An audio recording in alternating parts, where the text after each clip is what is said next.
just got primed up and we're getting ready to start rolling.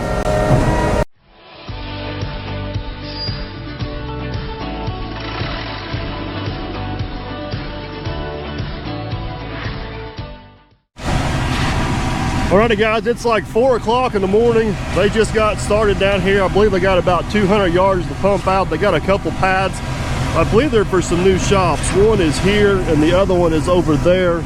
But a little different setup when we get back home. They got it's what we call a monolithic slab, but they got a footer around the outside edge. Somebody did a really nice job with all the rebar and everything. Looks like they're gonna go around the outside edge, fill in that footer, and then come back and start blazing the pad off here. So not sure how much video I'll get this morning with it being dark, but as soon as the sun starts coming up, we'll get some good video and maybe even jump in and help out Jeff a little bit. So we got the whole crew here in Texas with us. Farmer Chris is down here. Man behind the scenes couldn't make it, Logger Way couldn't make it. We got Farmer Chris, Officer Hoover, and Jamie and Junior SOT Metalworks. We've been having a pretty good time, so let's make her happen. All right, guys, let me take a second here and just kind of set the scene for you a little better. Like I said, we are in Dallas, Texas, or just north of it, and we are with Muddy Feet Concrete Pumping today. Jeff owns Muddy Feet Concrete Pumping and also has a YouTube channel called Muddy Feet Concrete Pumping, but there is a lot more going on here than just that. The place we are actually working at or pumping concrete is Blacksmith Tool Company.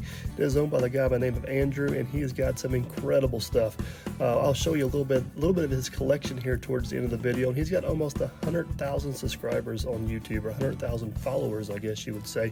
But there's more to it than that. The actual contractor on this job is the guy by the name of Eric, and he has the YouTube channel Texas Barndominus, about 160,000 subscribers, and absolutely incredible channel what those guys do over there building these barn slash condos, or barndominiums, I guess they call them. But really neat guy, and it was really cool meeting these guys, and just the chances of this all falling together while we were down there was absolutely incredible. Pretty cool opportunity. So like I said, it's kind of dark here, waiting for the sun to come up. This is pad 1, and then we'll skip over to pad 2, which is behind us here. But another thing, you know, guys comment a lot on my channel saying that well, that would never fly where I'm at here, and this is a prime example of that. You know, the way these guys are pouring this slab down there is completely different than the way we are pouring it back home. You know, what we would do would never fly down there. There's a lot of truth to that, but it has to go with where you're actually at and what the codes and regulations are there. So it's just really cool traveling the country and seeing how people do different things different ways. I just find it fascinating to say the least. So we'll let these guys get this pad poured out, and we'll jump behind us here. Hopefully the sun comes up a little bit, and we'll get some video on the back one here. All right, guys, it's still a little bit dark, but pad number 1 is just about complete. And we're getting ready to go from pad 1 over to pad number 2 over there. Hopefully when we get to pad number 2, we can get a little bit better concrete on it. But this one here went really smooth. Well, the sun is starting to come up a little bit so we can see a little bit better. We're getting set up, just got the truck moved forward, and getting ready to pump out pad number 2. Farmer Chris, it sure is cold in Texas. Somebody lied to me. We did not come dressed prepared for this. I do like I'm the only one that got long johns on today, though. Well, you're probably the only smart one out of the group then. They're making their loop around this footing here, getting it all poured, and I'll come back and do the slab. I just want to show you guys the rebar they got in here. The form's got a step in it. I'm sure if that's for the metal building to set in. They got upper rebar and lower rebar down there, and they got 2 runs in there. Got rebar chairs in it. Did a very nice job. Not sure who the GC is on this, but they did a very nice job getting everything ready to go. Whenever they start pouring this slab now in this daylight, I'll show you guys a little bit better, but they do what I'd call a wet street system. They got these boards out here, and they got a nail in them. You guys see that nail right there? That nail is drove to grade. They'll come in there and they'll pour a pound of concrete to grade, screed it off one way, and then they'll run the other way with it. So if they get in there to do that, we'll kind of show you how that works. It's hard to show you over there on that other pad because it was so dark, but we'll be able to see her good here. I want to show you guys real quick. These guys here have got the system down. This is the way I've always been taught to pour concrete, and the way I think it works best as well. They got these stakes out there. They get them to grade. You see that spot right there that's leveled off. I said, great. Now what they're going to do with this board right here is do what I call make a wet screed. So they'll screed about 4 or 5 feet that way, and notice whenever they screed, they will not saw the board. They tilt it back at a slight angle and drag, and what that does is it keeps the concrete from coming around the back side of the board, and it also pushes the rocks down as they go. Now they got that's on grade from there to there, so now this crew over here will switch over with this board and they'll wet screed it across. They're raking concrete up there getting close, and these guys will take this board, they'll start pulling that concrete across that way.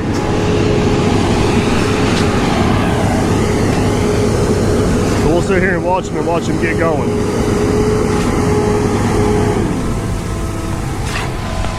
See that guy right there? He just leveled off right around that stake, right to the level of that nail. And then as soon as he's comfortable with it, he will take that stake and pull it up out of there. Take that stake and pull it up out of there.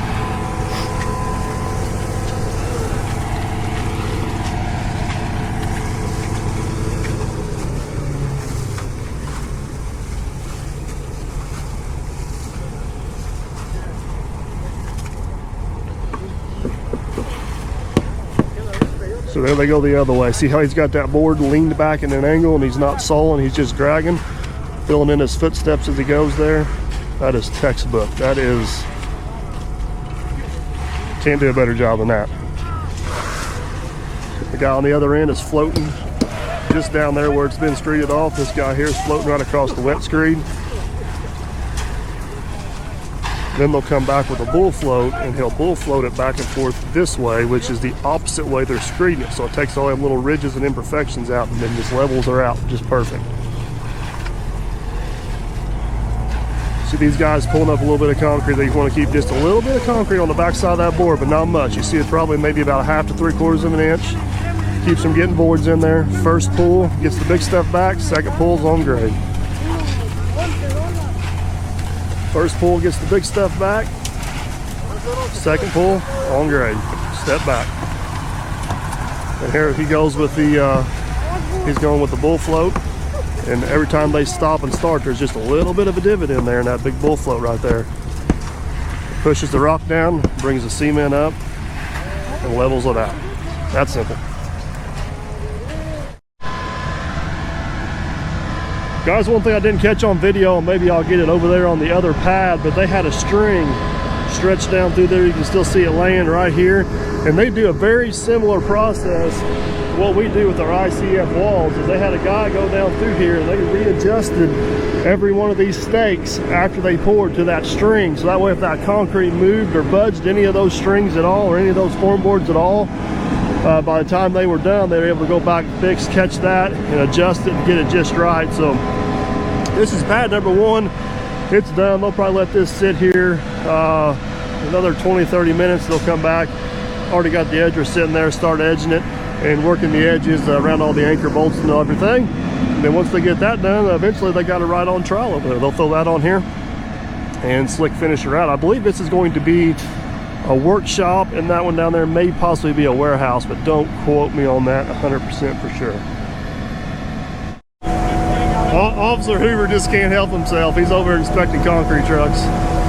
Well, that one truck had a loose bolt, and that one's got airline rubbing. The real question is, can you write tickets in Texas?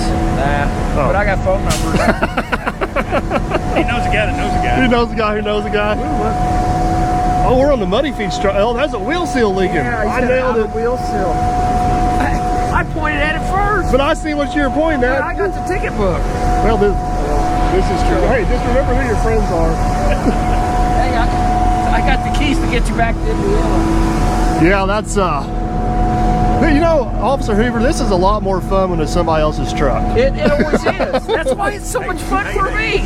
It's never my truck. Don't you look too hard. We are staying at Muddy Feet's Lake House now. Okay. Well, we'll wait until Did you wait 3 days before you write the ticket? Well, actually, he won't see this for at least a month and a half. Oh, this is true. So, but we need to stay in the lake house tonight. Yeah, it would be good. Is that tonight? Yeah. Or tomorrow night? Tomorrow night. Okay, well. We'll just leave it on the kitchen table for him.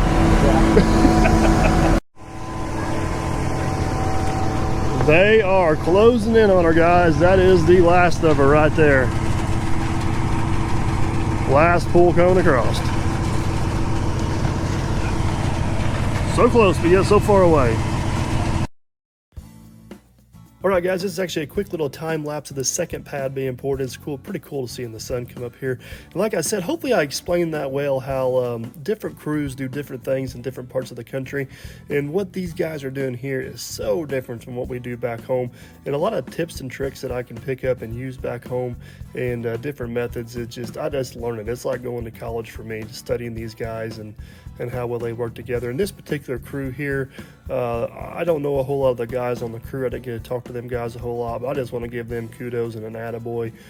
They were an absolute 100% well-oiled machine. They had their systems down. They knew what they were doing, and they just carried on with it. So just want to say good job to those guys. Now, this particular job here, I did not actually get to pump any concrete on it. This was a commercial job. This was a big job, not even call this a little bit of a high stakes job.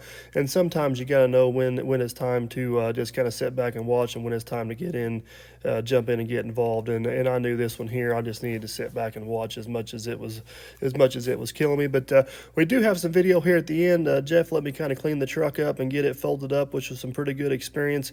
And then if you guys stay tuned to the next video, which will probably be coming here in a couple days, we hit another job with Muddy Feet, and I did get to pump some concrete.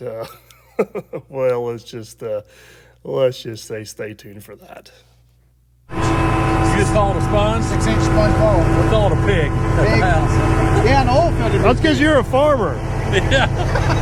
On manure line, we call it a pig to push manure out. Yeah. With the pipelines, yeah. All used to a sponge. Just call it a sponge. Is that water at least warm? Oh my goodness. We southern people. Well, the thing is, you have to use ambient temperature water. I don't know why. We don't at home. No, one of the first things we do with the new guys is we're going to pull the sponge back, and then fold the boom up, that way they get a chance to get their hand on the controls. So that's what we're fixing to do with you. All right, that's it. Not at all. It is what it is. He's the true Iceman. There you go. I was going to say, I nodded at him a little bit ago, and he just looked at me. So All right, I was so like, all I know how to do officially is turn this thing on, but I won't touch it. It's already on. Oh, well, dang. You took my glory, Bill. You're completely useless. yeah, exactly. Finally. Am I back home? That sounds like your wife. You turn this over to him, Bill? He's in control. Now, you watched his videos. You've seen him operate equipment. Are you sure this is trustworthy? Well, I'll tell you, see any mirrors on this thing? Oh, no mirrors. Out of Well, all the over videos I watched, the one that made me the most nervous was when he was driving the Ranger with Jenna in it. Oh, yeah. We're not married, so you'll be fine. We don't That's going in video. Gotta do this for obvious. But no, that was the thing, there has to be some kind of mechanical part in your brain where you're used to running those joysticks, with the excavators and stuff like that can translate. I got a feeling your joysticks don't do the same thing. They're I don't gonna be see a a little bucket. different. I don't see a bucket or a thumb. It'd be kind of hard to curl in. And your seat is not very comfortable. And not temperature control. And where's the heat at on this thing? The red button. Oh, yeah. The heat comes when the concrete starts coming out of it. Yeah. I found the heat. It's over there on the driver's fender. Yeah. He'll stick his hands up in there, check the oil out while he's over top. Another red warmer in my hand. You think I just want to put it right there? Alright, well, that pump forward. Alright, so this is volume. This is forward, right? Forward, okay. RPMs. Bump that up. Yep. Turn it all the way up. Keep going. You going? Hold it up? Yeah, just hold it. No problem. Okay. And we need to step back. This is once we run that concrete, it's just gonna start pushing. Y'all do have your ground close at the back. I'm gonna start to push that out, right?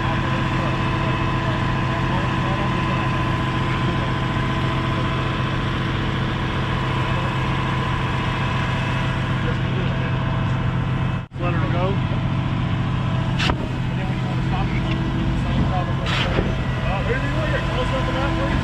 No. Right there.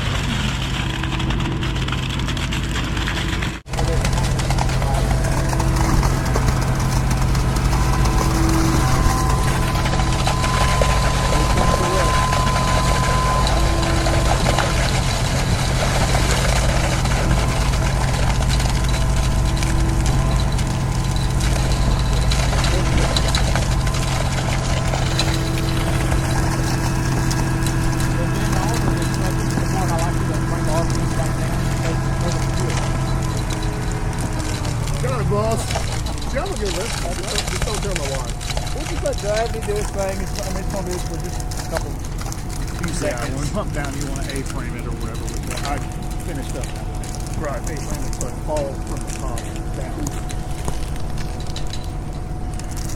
You need to say the second, third cylinder all the way closed up. So you won't get any more out of that. Yeah, I'm all kinds of confused because your boom is 10 is different than the ones I'm used to. You're used to a rolling fold. Okay, so explain that. The rolling fold basically Like your finger. Yeah, it keeps, yeah, it rolls up. Okay. it folds back into itself. I got it. I got it. Rolls The up. Z-boom, a little different. I like to say it's like your arm. Yeah, so it's like an accordion. Basically, the only difference is that Is that second joint elbow right there. is back. Right. The third section. This one folds up on top of itself. Third where the section ones I'm folds used to- over back. I knew there was something different. I just can't pop up my finger now. But the key to it is your finger. The correct finger. We brought you for the jokes. But And the chauffeur service. All right. Yeah, well. Hey, we got business to do over here. I'll let Bill walk you through this part because he's the best familiar person with this part. Okay. Well, we do things We do things different. different. Yeah. Bill's the correct way. So we'll do it this way. All right, what I do here is just you're going to want to bring your first up and forward down. So when we're trying to lay it out, We're going to lay the elbow. Yep. bring it down the ground. We don't want to lay the hose. Bring the hose back here and lay it. What RPM for that?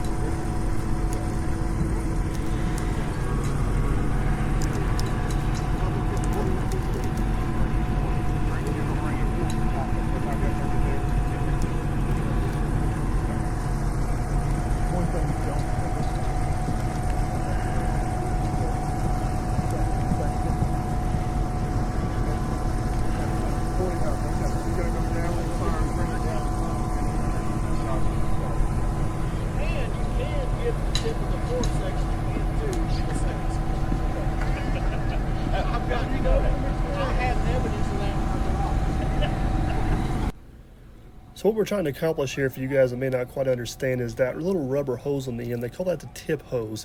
And we got to get that down on the ground so they can take it off and clean it, and then put what they call the sponge back to feed it back through the piping to clean it all out. So this is my first time with the controls here. These guys are doing an awesome job of kind of coaching me through it. What they want me to do is get the fourth section, which is the very last stiff section, folded up underneath, so whenever it comes down on the ground they can get the sponge in it, get some water in it, and get it pulled back. So that's what Bill's kind of trying to explain to me now, of what the best way to do this is. One thing that's completely different versus this in an excavator, whenever I'm sitting in an excavator seat and I'm looking out in front of me, I can see the boom and every movement it's making. This here is a little more difficult because everything's way up over your head, and what you're moving is 50, 60 feet above you, and what you're trying to control is right in front of you. So muscle memory would definitely be a huge advantage. It's just like any other piece of equipment. Experience will definitely pay off. But as you can see here, we're getting her laid out and getting ready to send the sponge back.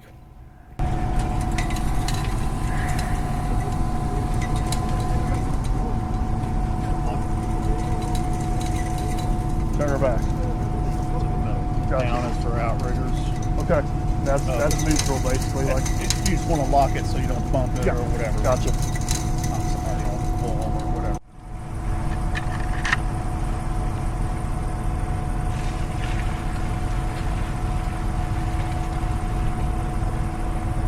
You had a pretty good video with that guy from Capitol.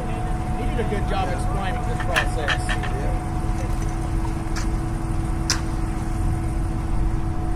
So basically, what we're going to do, if I'm correct, we're going to run the pump backwards. It touches the ball, the pig, or whatever you want to call it through there. And if that thing goes back through, it's cleaning all the concrete out of the line. Alright, reverse. Alright, I got to turn it on first. I have done that. Boom! We're going to go reverse right here. Yeah. And we're going to go up. No. We're good. And leave the RPMs down, maybe. Oh, sorry. I covered being one that ball was slippery. Gotcha. Yeah, the slower it goes, the better job it's going to do. Alright, here we go. It'd be really bad if I covered like 4 YouTube channels of concrete at one time. Exactly. Everybody watch the ball disappear. It's my new magic act. It's very slow.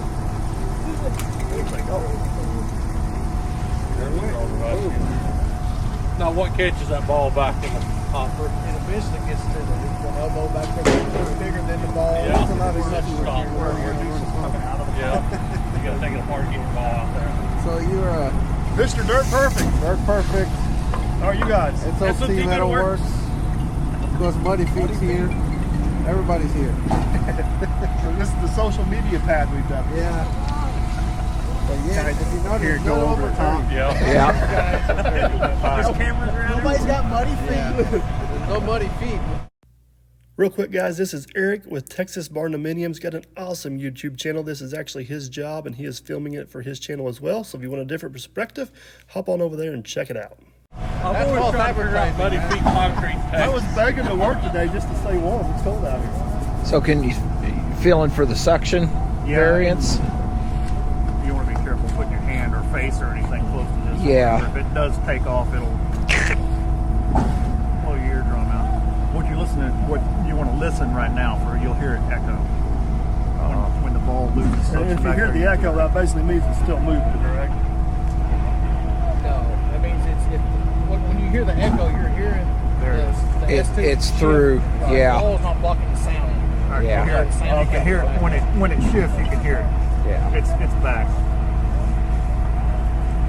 You got an open pipe. It's hard to Yeah. talk through there. All right. Hunter, hit the right button. That's the important part. Oh, No, it won't we're done. fit. That's why they let you touch the pump Yeah. off. They trim it. They're smarter than they look. Not by much, but He's got more money than the rest of us. He can cover Yeah. Got you guys fooled. well, you can still do that. But they've also come out with a product called an air cuff. Uh-huh. It sits up here on the hose, and it air actuated. It closes down the hose. Hey, Farmer Chris. If you watch this guy by calling Dirt Perfect, you got a video with an haircut for that. Just saying. Just saying. That must have been before I started. Hey, don't worry, brother Chris. Videos, little. Anyway, it just keeps mud from falling out. Say you're doing walls and stuff, and you need to move to the other side of the slab. switch on the remote to operate that. Let's get him folded up. All right, so we're going to gauge this back in, right? Getting RPM Just to give it a little bit. Yeah. So, which one's going first? Maybe come up first.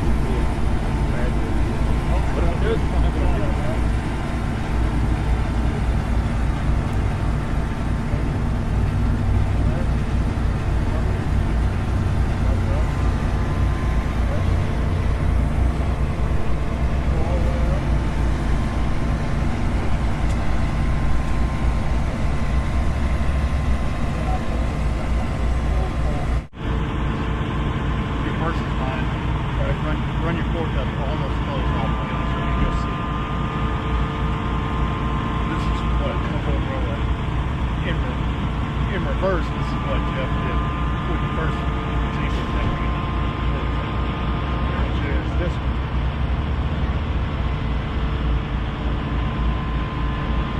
Alright. Okay, so that one sucks in, the other one throws over.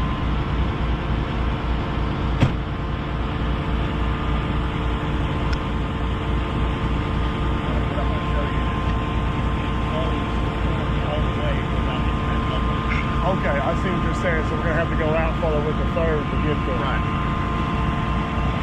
And that's what... The third is this one here, right? Same hand. That's not it.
You were going to bond her up like that.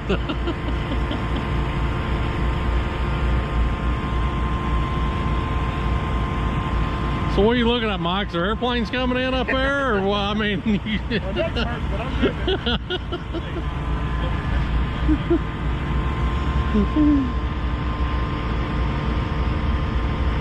I'll take that all around, Bill? Yep. Those guys full section off over there, and it's regular down.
So guys, what Bill is trying to explain to me here is this turret will not turn a continuous 360 degrees like an excavator.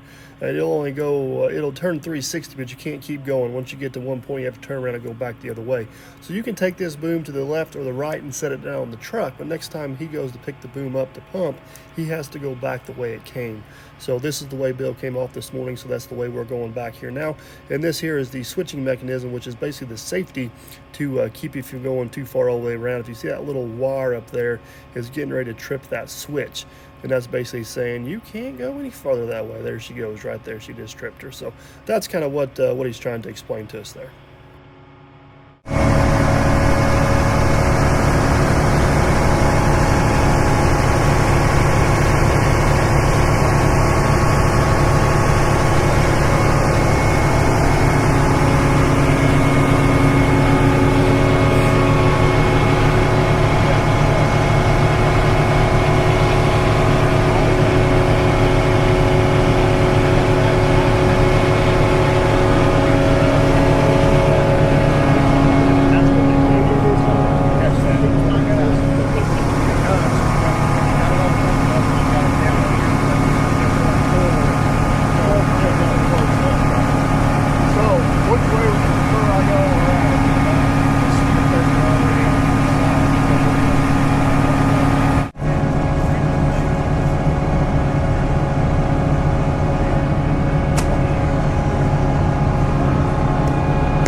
down. Torch has been passed. That engages it so it works, right? This, then, let you have that going.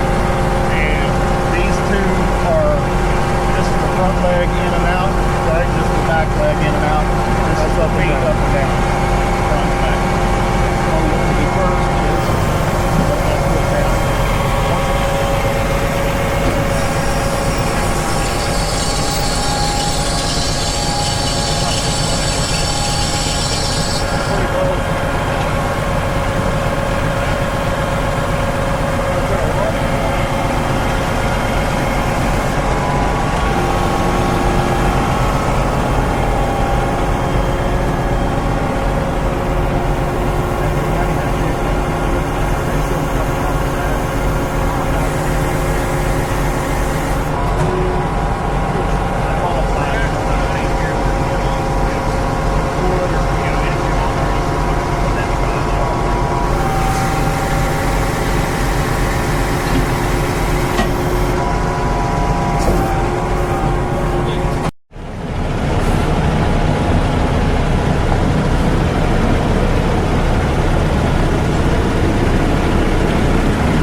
Well, what'd you think? Pretty neat. We're not done yet here. We still got to get chart cleaned up.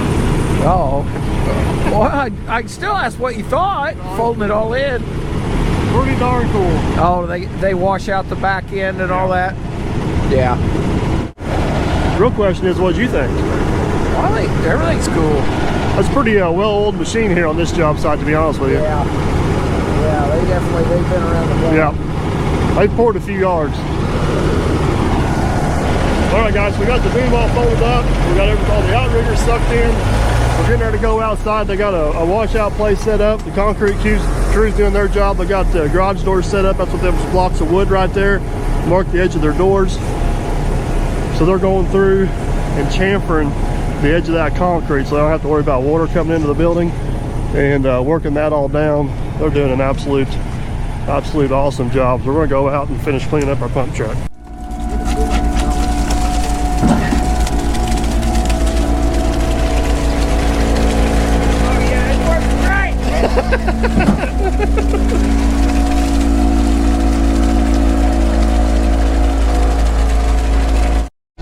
I bet this does a whole lot easier on that truck. So this is very, very, very similar to what we call the 3/4 river gravel at home, which we use in our ICF walls, because that'll flow very well, but it'll get stuck in a crack and quit. Oh, really? It just wedges itself in there. It wedges itself in there. Well, you get the rigid rocks and it don't flow down between all the webs, but this stuff here will roll down between the wedges. Now the 1/4 inch, the 1/4 minus, which is the real small pea gravel, it really sucks because it'll flow through the holes and just keep peeing out, and it puts a lot more pressure on the form so they can't bite at all. So this kind of looks like logger weight church. But they're That's similar. That'd be a pea gravel. yeah, that'd be the whole mix would be that or smaller. And then you get these different sizes from the screens that allow the bigger ones to come through. But these rocks, like in an ICF wall, help because you don't want the whole mix to be that. Right. So like with IMI, they got 1/4 inch minus. We'd have them hold out 200 pounds of rock per yard and put 8s in it, which is some jagged edges, which it would still flow good, but it's still what we call rock up. And I've got some companies that when we trailer pump, Yep. that they use the crushed stone, but they'll cut half the crushed stone and put the pea gravel Yep. back in.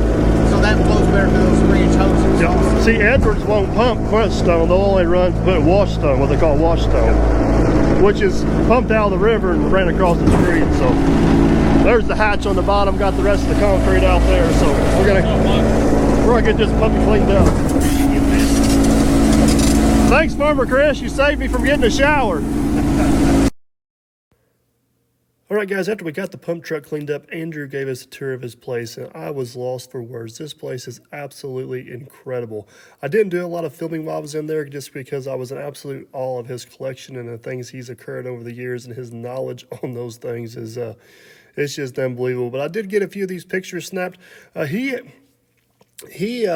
don't know how to explain it. His collection is so vast. He's got over 1,500 anvils. He's got all kinds of tools from probably the beginning of when blacksmithing became a thing until up to today. His passion for it is just absolutely unreal. his collection just goes on and on and on and on. So if you guys are interested in stuff like this, I would highly recommend you guys jumping over to his Instagram page, Blacksmithtools, and he does a lot of really short videos on there, kind of describing some of the stuff he's got and explanation of what they are, and kind of goes through a lot of these items in piece by piece. So, but vices, billows, hammers, anvils, I mean, it's just it's incredible. His collection is absolutely incredible to see all this in one place. So jump on over to Instagram. I'll try to remember to link him in the description. Blacksmithtools, Dallas, Texas. Andrew's an awesome guy, and his collection is absolutely incredible. All right, guys, got a little sidetracked inside looking at all the amazing collection, absolutely amazing collection he's got.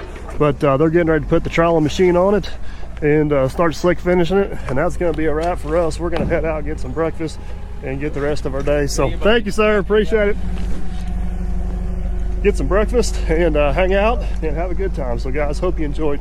Don't forget to like, subscribe, and comment. And as always, guys, catch you on the next one.